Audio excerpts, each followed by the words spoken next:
Dengan terus bertambahnya jumlah angka pasien positif COVID-19, pemerintah meluncurkan berbagai kebijakan bantuan agar pasien positif dapat tertangani, termasuk pembagian obat gratis bagi pasien yang melakukan isolasi mandiri. Saya akan mengelaborasi berbagai kebijakan pemerintah untuk menangani pandemi, langsung bersama Menteri BUMN Erick Thohir. Selamat malam Pak Erick. Selamat malam Mbak Eva, sehat-sehat? Sehat-sehat, Alhamdulillah Pak Erick, sehat-sehat terus ya Pak Erick. Alhamdulillah. Pak Erick, kemarin baru saja Presiden menyampaikan bahwa ada kebijakan untuk penyaluran obat gratis. Nah, yang kemudian menjadi pertanyaan, skema penyaluran obat gratis ini nantinya akan bagaimana? Dan apakah kemudian nanti akan ada wilayah-wilayah yang mendapatkan prioritas terlebih dahulu? Ya, memang sesuai arahan Pak Presiden kan kemarin sudah diputuskan bagaimana negara harus hadir untuk rakyat. Ya, kita harus pastikan juga rakyat bisa segera sembuh dari COVID, karena itu juga ketika rakyat mencari obat ya kita harus berikan solusi. Ya memang solusinya itu paket obat gratis yang ada 3 macam, yaitu nomor 1 paketnya itu untuk yang tanpa gejala, yang nomor 2 itu panas, mulai ada gejala, yang nomor 3 ada batuknya. Nah itu paket-paketnya direncanakan 300.000 untuk di Jawa dan Bali. Lalu untuk di luar Jawa dan Bali ya Sumatera, ini kan saudara-saudara kita di Sumatera juga harus menjadi bagian, masa cuma Jawa Bali saja ya. Betul. Kan? Ada Papua, Kalimantan, Sulawesi juga nanti 300.000. Tapi memang untuk bagaimana data-datanya itu kita TNI terutama bekerja sama dengan pemerintah daerah. Contoh saja misalnya untuk yang 100.000 pertama minggu ini itu sudah ada permintaan dari berbagai tempat. DKI ada 35.000, Jawa Tengah ada 17.200. Ini data sesuai dari pemerintah daerah. Nanti minggu depan 100.000 lagi, tanggal 22 lah kita siap. Lalu 30 Juli 100.000 lagi, jadi totalnya 300.000. Nah, bersamaan juga untuk yang Sumatera dan juga daerah lainnya, ya itu juga ada 300.000. Nanti tentu koordinasi dengan pemerintah daerah. Distribusinya, seperti yang disampaikan oleh Pak Panglima TNI, itu melalui Puskesmas, bekerja sama dengan Bidan Desa dan Babinsa. Jadi kalau ada kesulitan, telepon ke Puskesmas. Ini masih offline semua ya Eva ya. Nanti mungkin yang online bertahap. Kan nih yang namanya proses seperti ini perlu waktu. Dan kita tahu juga kan Kementerian Kesehatan juga ada yang bekerjasama telemedicine. Betul. Dengan juga bagi pihak. Nah itu nanti pelan-pelan saya yakin akan disinkronisasikan ya. Jadi paketnya sama, online dan offline sama, dan tentu kita tahu kalau yang online itu kan di kota-kota besar. Ya. Jadi buat masyarakat yang di desa-desa ya masih offline lah kalau di Indonesia gitu. Baik, nah itu dia yang kemudian nanti akan menjadi PR begitu. Bagaimana kemudian agar bantuan-bantuan ini bisa tepat sasaran kepada orang yang membutuhkan dan akhirnya tidak tumpang tindih. Seperti tadi Pak Erick katakan, Kementerian Kesehatan sudah meluncurkan juga sebetulnya telemedicine. Bagaimana kemudian ini bisa berjalan beriringan dan tepat sasaran dan akhirnya yang membutuhkan, yang menerima? Yang paket yang sekarang yang TNI ini kan langsung ke Puskesmas dan Bidan Desa dan Babinsa. Ya itu langsung itu.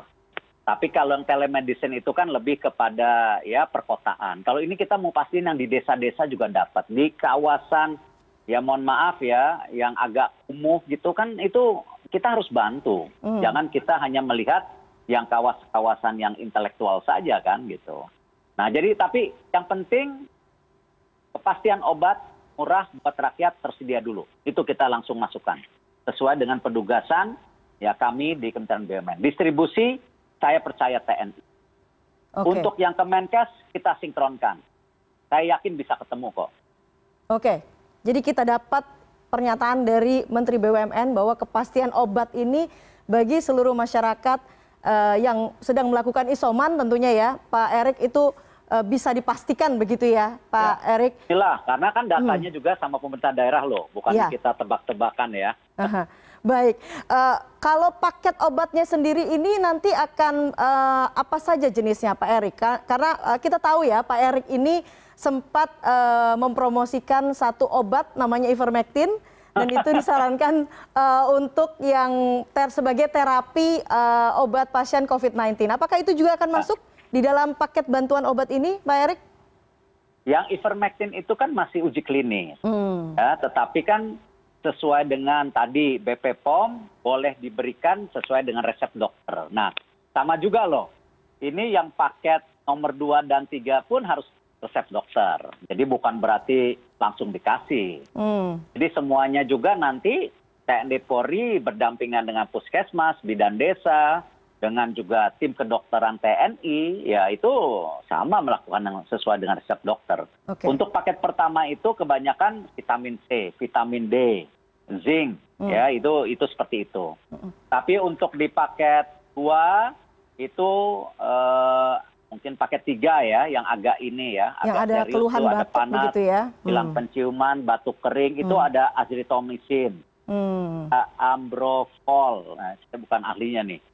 Sesuai dengan tadi kan standarisasi dari Kemenkes semua dan juga dari tim dokter yang ada. Paracetamol, vitamin C, vitamin Z, zinc, ada semua di situ. Ya. Ivermectin belum karena lagi uji klinis. Oke, tapi yang pasti bisa dipastikan begitu ya keamanannya karena memang juga melibatkan pihak medis begitu ya, Pak ya kan, Erik. kalau kita bicara bagi obat ya harus ada clearance dari pihak medis ya. Ya kita nggak mungkin lah, apalagi dengan kondisi sekarang yang rakyat panik, ada yang bingung ya. Ya, kita harus pastikan obat-obat buat rakyat ini ya sama standarnya untuk siapapun kalangan yang ada, kita nggak bisa bedakan. Kita harus hadir lah. Iya. Kalau kemudian dari penjabaran Pak Erik tadi ada pelibatan dari pemerintah daerah. Nah ini bentuk sinergitasnya seperti apa? Apakah memang penyaluran itu nanti akan menunggu dari permintaan pemerintah daerah? Data mana yang kemudian nanti akan menjadi acuan untuk penyaluran bantuan ini, Pak Erik? Tetap distribusinya satu pintu TNI, lalu akses masyarakat itu ke puskesmas, ya dibantu Babinsa, datanya dari pemerintah daerah. Sehingga ini tidak akan terjadi tumpang tindih, bisa dipastikan demikian begitu ya, Pak Erik? Yes. Oke. Ya.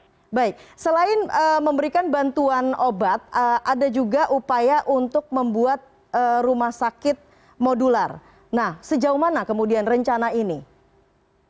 Ya, kembali ini yang kadang-kadang juga suka dipersepsikan seakan-akan kami di Kementerian BUMN jadi super menteri ya, mengambil juga enggak. Kita itu semua kegiatan kita sesuai dengan penugasan. Apa yang dinamakan misalnya kemarin, kita harus bantu distribusi oksigen. Ya alhamdulillah kita bantu. Ya kita pindahkan beberapa truk dari Pertamina, dari berbagai pelosok, ya ada juga yang dari swasta dipinjamkan ke Pertamina, itu mendapatkan 27 truk ya isotank, ya dengan masing-masing 20 ton per truk, itu jadi 540 untuk logistik kita lakukan. Nah terus ada juga yang ditanya apakah BUMN produksi oksigen? Tidak, tapi ya kita harus lakukan juga. Misalnya kemarin saya turun di Krakatau Steel, sudah ada yang 3 ton per hari untuk medical. Lalu di Pupuk Sriwijaya ada juga 3 ton.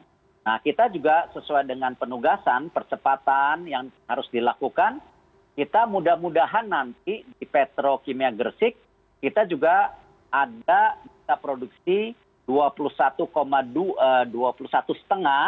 itu per hari, ya tapi baru tanggal 15 Agustus. Nah tapi kita cobalah, karena kan kita tidak tahu ya COVID ini berapa lama. Belum lagi penugasan rumah sakit modular. Kita juga pernah loh melakukan tadi, di awal-awal bangun Wisma Atlet sama Menteri PUPR, yang alhamdulillah kan sangat bermanfaat sekarang. Itu Wisma Atlet, ya salah satunya kita replikasi juga kemarin di Wisma Haji, Asrama Haji kita lakukan. Termasuk rumah sakit modular yang kita akan bangun sekarang juga di belakang Taman Anggrek, yang sebenarnya hari ini sudah jadi juga yang di Simpruk ataupun yang di tempat lain. Nah hal-hal ini memang kita lakukan tidak lain tadi, BUMN sebagai korporasi, tapi juga punya public service obligation yang harus kita lakukan. Oke, kalau sampai kemudian mendapatkan julukan super menteri begitu ya, Pak Erik. Kalau tadi dikatakan ada penugasan. Persepsi ya, super menteri. Itu salah loh. Julukan ya. Penugasannya banyak, cara lini. Oke, tapi kalau kemudian dikatakan beberapa kali soal penugasan, sebetulnya seberapa besar harapan dukungan dari Kementerian BUMN ini terhadap penyelesaian pandemi COVID-19, Pak Erik? Ya, kembali kita melakukan semua sesuai dengan tupoksinya. Kita tidak mau tadi ya menjadi menara gading, kerja sendiri, tidak mungkin berhasil. Ini bukan masalah COVID saja. Di banyak bidang kita selalu sinergi dengan banyak kementerian. Nah, tentu masalah COVID ini luar biasa. Ini bukan eranya kita saling tuduh, saling menyalahkan. Kita harus bergotong royong. Dengan gotong royong pun tidak mudah. Apalagi kita terpisah-pisah. Masa kita kalah dengan negara-negara lain? China bisa, Amerika bisa, Jepang bisa, apa kita nggak bisa? Saya rasa insya Allah lah, kalau kita niatnya sama, jangan pernah kita lelah juga melayani rakyat kita, apalagi yang punya jabatan seperti kita-kita, ya kita harus sinergi lah. Kita harus lakukan hal yang terbaik untuk rakyat di bawah. Ya, apakah memang kemudian masalah gotong royong ini menjadi salah satu kendala, Pak Erik, dalam upaya penanganan pandemi sejauh ini kalau dari hasil evaluasinya Pak Erik? Saya rasa sinkronisasi pasti ya perlu waktu. Ya. Tapi yang penting tadi niatnya. Ya, kita coba sama-sama. Dan saya rasa luar biasa lah. Kinerja kita bersama-sama, kita lakukan yang terbaik. Ya, tidak mungkin kita kerja sempurna. Ya, sempurna hanya milik Allah. Gitu. Tapi ya kita harus berbuat yang terbaik. Oke, kalau kemudian tadi Pak Erik bicara soal gotong royong, salah satu kata yang kemudian dikaitkan dengan gotong royong adalah vaksin gotong royong. Nah, kita akan bahas lebih lanjut lagi, tapi kita harus break dulu. Pak Erik, kita akan lanjutkan sesaat lagi. CNN Indonesia Newscast, segera kembali.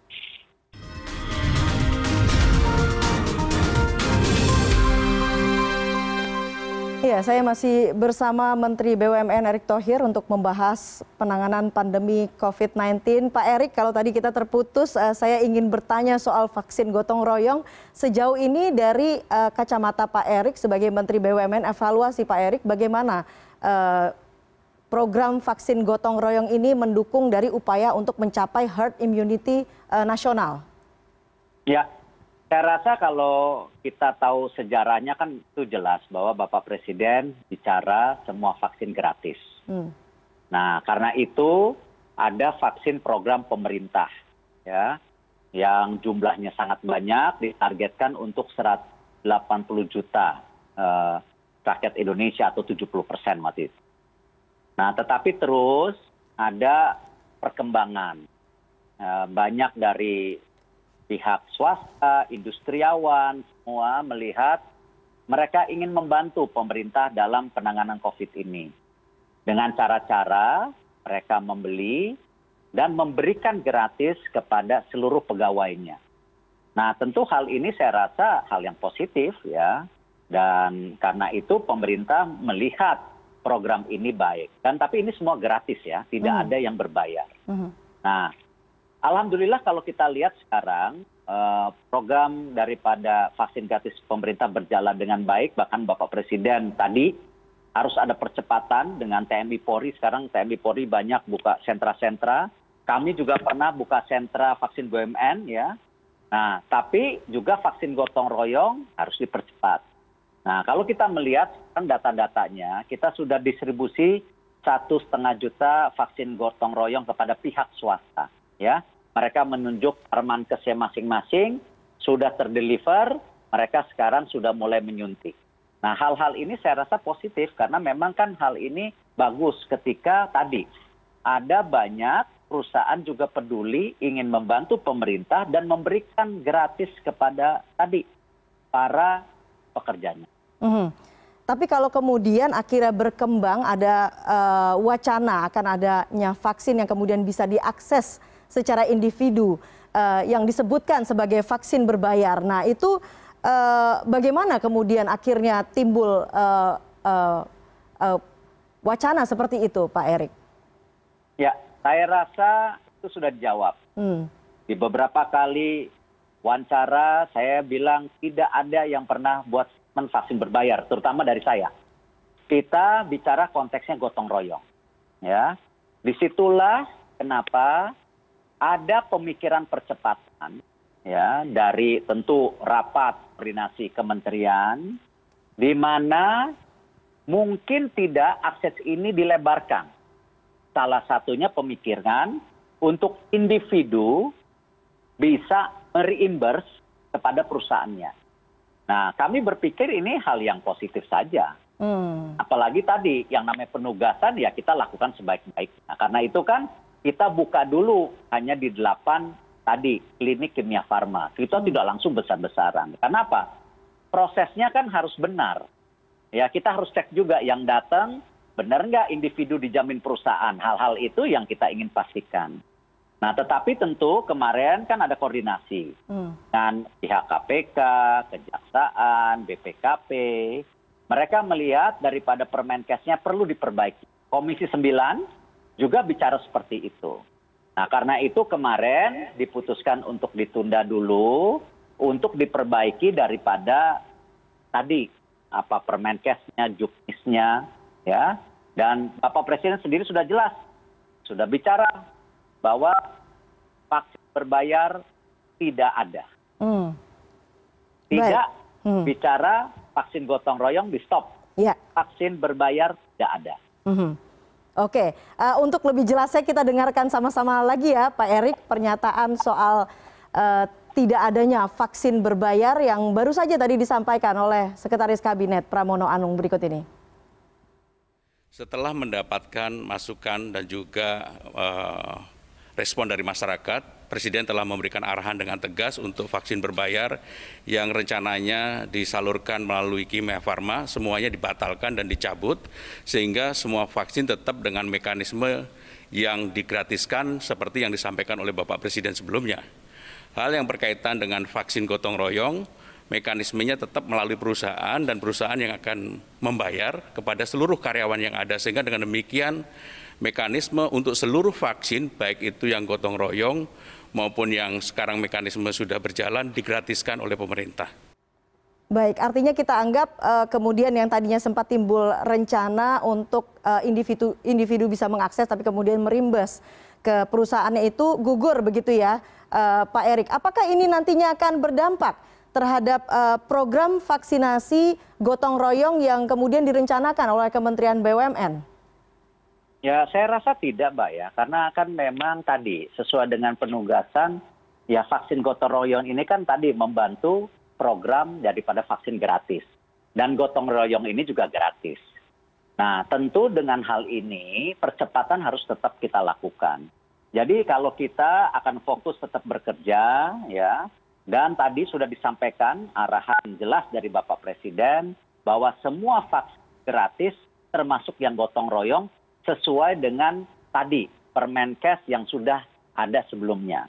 Permenkes yang ada direvisi, ya tentu itu menjadi bagian yang kita harus lakukan secara bersama-sama tanpa melihat tadi argumentatif apakah benar dan salah. Tetapi ini yang penting kan percepatan di mana semua vaksin gratis. Dan gotong royong pun sekali saya tekankan tidak pernah berbayar, semua gratis. Ada perbedaan antara vaksin gotong royong kemudian dengan vaksin yang disuplai langsung oleh pemerintah kepada masyarakat, Pak Erik? Jelas, jelas. Itu yang kemarin sudah dibicarakan. Vaksin gotong royong tidak pernah memakai jenis-jenis vaksin yang dipakai oleh program gratis pemerintah. Apakah yang namanya Pfizer, Moderna, Sinovac, itu tidak pernah. Kita sejak awal ditugaskan memakai Sinovac dan CanSino. Dan jumlahnya dibandingkan tadi yang program gratis pemerintah jauh. Ya, jumlah kita secara dosisnya itu hanya 4,9%.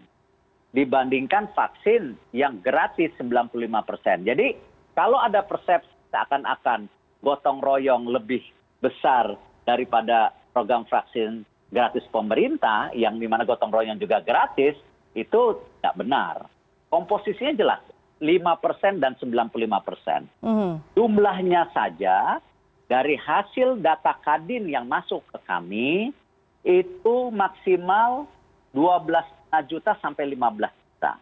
Kita pun penyediaannya sesuai dengan tadi permintaannya, yaitu apa?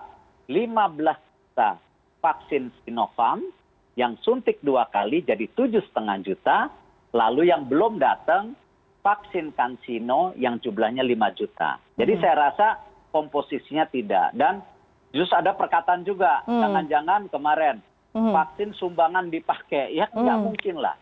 Apalagi yang COVAX Gavi itu kan jelas di pemerintah. Tuh, dan tidak pernah dibicarain COVAX Gavi pun jadi yang gotong royong. Tidak pernah. Bahkan vaksin sumbangan Sinovac dari UAE yang mereknya sama, tidak pernah kita taruh di tempat BUMN. Ya, itu udah jelas dibantu untuk difabel. Nah, kan tadi rakyat Indonesia yang difabel juga harus diperhatikan. Nah, jadi ini tidak kebalik-balik. Opini, persepsi itu hal yang biasa. Tapi sudah pasti kalau kita bicara tuduhan, kita transparan yang terbaik. Ya. Kritik, kita negara demokrasi. Kritik adalah obat.